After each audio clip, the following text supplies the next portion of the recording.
Howdy. Today I have a review for you of the LEGO Ideas set number 40566, Ray the Castaway. This set comes with one minifigure, 239 pieces, and was a gift with purchase on lego.com. Let's get into it.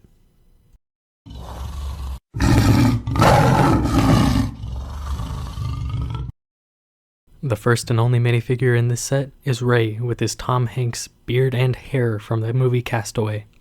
Ray has dual molded legs in red and yellow, and he has a torso print that reminds me of pirates a little bit. He only has one side to his face, and his printing isn't too detailed, so overall he's just a mediocre minifigure. Taking a look at the instructions, the first few pages will explain to you that this is a LEGO Ideas set and how it became designed. The build was pretty average, with nothing out of the ordinary. However, the bags weren't numbered and there were 5 of them in this set, which is pretty surprising for a gift with purchase. The only change I would make to facilitate the building process is maybe have 2 or 3 numbered bags instead of the 5 unnumbered bags. At first glance, this set is a beautiful little island diorama. There's a beach hut, a homemade raft, a parrot, a couple palm trees, and of course Ray. He's honestly just not very detailed, and I think that if you're going to make a set called Ray the Castaway, the namesake character should, have a little bit more in him than just a simple print. Other than that, I think this set stands alone as a pretty good play set and a pretty good display set as well. The raft here comes with a makeshift sail and a telescope for Ray to search for ships on the horizon. It's little details like these that make me appreciate this set for how many stories can be told with it. It says 18 plus on the box, but I really think that this set can be enjoyed more by children than adults. It's definitely more of a play set than a set that can be displayed on a shelf, in my opinion. There's a little chest down here that children can use to hide their treasure. And then here's my least favorite part of the build. This tree just hinges here and lays at a weird angle. I like the angle that it's positioned at, I just don't like that it kind of rests there and can move about if you want it to. I'd prefer it fixed with a better building technique than this. The palms, however, are so nicely pieced together. I really enjoy this style of making a palm tree. Moving along, of course, there's another palm tree that's at a better angle in my opinion.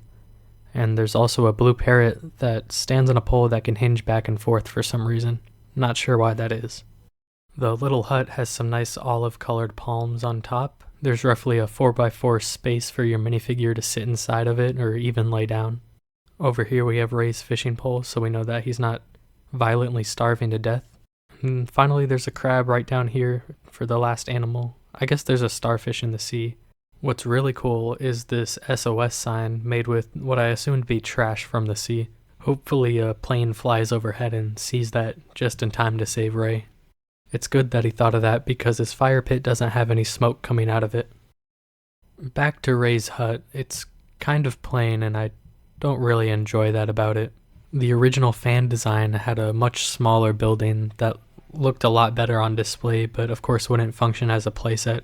The roof, aside from the olive-colored palms, doesn't look too well constructed. And there's a ladder here for some reason. I don't know why you would have a functioning ladder in your survival shelter. It looks more like a child's treehouse from a Creator 3-in-1 set than a LEGO Ideas set. Of course, I'm not questioning any of the designer's abilities on this. It's definitely the smallest LEGO Ideas set, and they don't really have a lot to work with. What most entrances me about this, and what really just grabs my eye, is these palms. I just love how the underneath is done, and how it kind of canopies over each other. I'm not very familiar with how they work, but I really wish that the designers had given us a coconut or something like that. I wish this rear palm tree was fixed a little bit better, but there's nothing wrong with how it is. It still looks fine on display. The rear of this set looks a little bit questionable. I don't know if you'd want to display this side.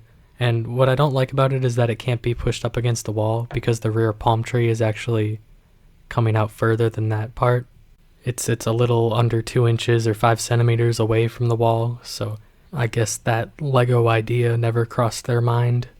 Again, not really knocking the designers here, but I'm surprised that they didn't even consider it, because it's aggravating to me that I can't just put this on a shelf pressed up against a wall. You can actually orient the tree in a way that you can push it against a wall, but it's give and take. I think it looks uglier that way. You know, you either sacrifice the space or you sacrifice the way that the palms look. That's just how it is, but I still like the set. That's all I have for you right now. If you enjoyed the video, remember to like it, and consider subscribing to see more content like this. See ya.